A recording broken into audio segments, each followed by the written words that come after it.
Hello, അപ്പോൾ എല്ലാവർക്കും നമസ്കാരം കേട്ടോ. അപ്പോൾ ഇന്നേ രാത്രി ഞാൻ കാർത്തിക്കുട്ടി ഉണ്ടാക്കിയ കുറച്ച് ഭക്ഷണമാണ് കഴിക്കുന്നത് കേട്ടോ. അത് കണ്ട് പേടിക്കണ്ട. അവളുടെ മിനിയേച്ചർ കുക്കിങ്ങിലെ കുറച്ച് സാധനങ്ങളൊക്കെ എൻ്റെ മുന്നിൽ കൊണ്ടുവച്ചിരിക്കുകയാണ്. അപ്പോൾ എന്നോട് പറഞ്ഞു, അമ്മ ഇതൊക്കെ ഇന്ന് രാത്രി കഴിച്ചാൽ മതിയെന്ന്. ഗൈസ്, നിങ്ങൾക്കിത് തോന്നുന്നുണ്ടോ ഇത് ന്യായമാണെന്ന്? അപ്പോൾ എന്തൊക്കെയോ ഒരുക്കി വെച്ചിട്ടുണ്ട്. ഇതൊക്കെ കാർത്തിക്കുട്ടി ഉണ്ടാക്കിയ സംഭവങ്ങളാണ്. ഓക്കെ ഗൈസ്, അപ്പം ഞാൻ പറഞ്ഞുതരാം. ഇത് സ്പാനിഷ് ഡിലേഷ് കേക്ക്, ബ്ലൂബെറി ജ്യൂസ്, ഇത് പിന്നെ കഞ്ഞി കറികളും, പിന്നെ ഇതൊരു വെറൈറ്റി ഐറ്റമാണ്.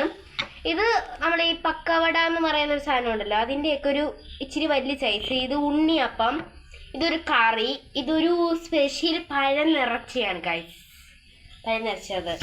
അപ്പം നിങ്ങൾക്കും ഇങ്ങനെ വെറൈറ്റീസ് ആയിട്ടുള്ള ഫുഡ് വേണമെങ്കിൽ കമൻറ്റ് ചെയ്യണം. നമ്മൾ അപ്പോൾ ഉണ്ടാക്കി കൊടുക്കുന്നുണ്ട്, ഓർഡർ എടുക്കുന്നുണ്ട് ഇവിടെ. അപ്പം ഇതൊക്കെയാണ് ഞാൻ ഇന്ന് രാത്രി കഴിക്കാൻ പോകുന്നത്. കൈസ്, എന്ത് ചെയ്യാൻ, എൻ്റെ ഒരു കഷ്ടകാലം നോക്കിക്കോണേ. കൈസ്, ഇത് കണ്ടത്, ഇത് പൊട്ടിക്കാൻ നേരം ഇതിൻ്റെ ഉള്ളിൽ ഫില്ലിങ്സ് ഉണ്ട്, കണ്ടോ. അപ്പം ഇതൊരു വെറും തമാശയാണ് കേട്ടോ. അപ്പം ഇതൊന്നുമല്ല നമ്മൾ കഴിക്കുന്ന വീഡിയോ ഉടനെ പുറകെ വരുന്നതായിരിക്കും.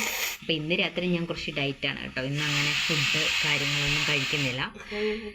അപ്പം അടുത്തൊരു നല്ലൊരു ഈറ്റിംഗ് വീഡിയോസായിട്ടും അല്ലാതെയൊക്കെ വീഡിയോസായിട്ടൊക്കെ നാളെ വരുന്നുണ്ട്. വീഡിയോ വേണമെങ്കിൽ കമന്റ് ചെയ്യട്ടാ നാളെ. അപ്പം പുതിയൊരു വീഡിയോ ആയിട്ട് വരുന്നിടം വരെ ടാറ്റാ ബൈ, സീ യു.